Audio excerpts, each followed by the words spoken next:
Welcome to the Explainer. Today, we are pulling back the curtain on one of the most high-stakes operations imaginable, an airport emergency. We're going to dive right into the official playbook to see what really happens behind the scenes when things go wrong. Let's get right to it. You know those giant, almost sci-fi looking fire trucks you see parked by the runway? Ever wondered what they're all about? Well, they're not just waiting around. They're the front line of this incredibly precise, almost choreographed plan.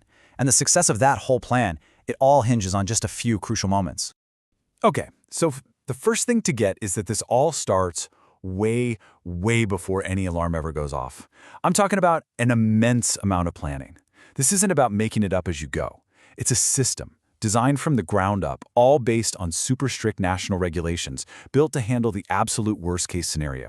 And everything, and I mean everything, boils down to this one simple sentence taken straight from the Civil Aviation Authority. It's the North Star. Its simplicity is really its power. Every truck, every training drill, every single decision they make is driven by that one crystal-clear mission: save lives. So you might be asking, well, how do they know how much firepower an airport needs? It's definitely not a guess. Airports get categorized on a scale, and it's mostly based on the length of the biggest planes that fly in and out of there.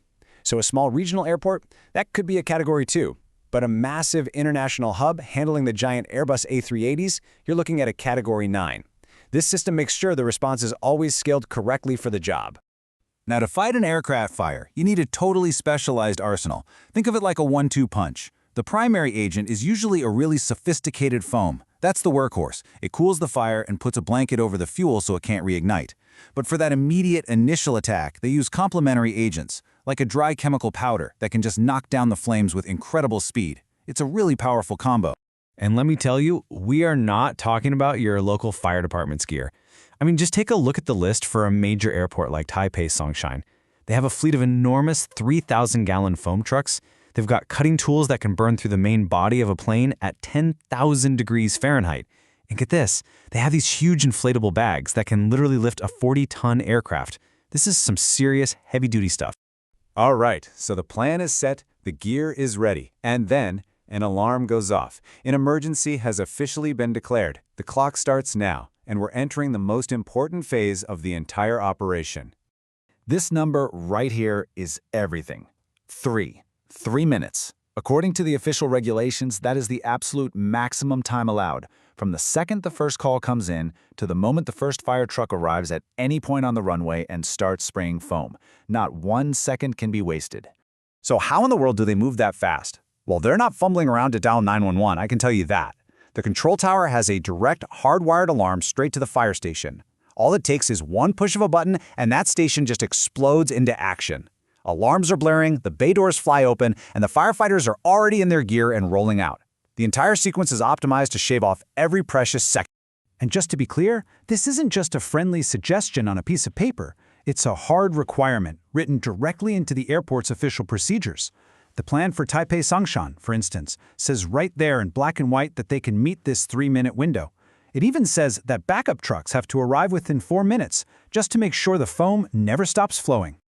Okay, so the first responders are now on the scene, and what might look like total chaos from the outside is actually more like a symphony. A very loud, very intense symphony, for sure, but it's a highly structured and coordinated response, and everyone is following the plan. Now here's a really brilliant piece of strategy. The first priority isn't to put out the entire fire. It's actually to secure what's known as the critical area. That's the zone right around the main body of the plane. By hitting the fire there first, they create a protected, survivable path for passengers to get out, and they keep the plane's structure from collapsing. It's all about saving lives first. A scene like this could turn into a mess really quickly, but it's all managed by a rigid chain of command. You've got an incident commander, who's the big picture boss, usually a senior airport official. Then, on the ground, a fire commander is directing the actual firing, where to put the trucks, how to attack the blaze. Everybody knows their role.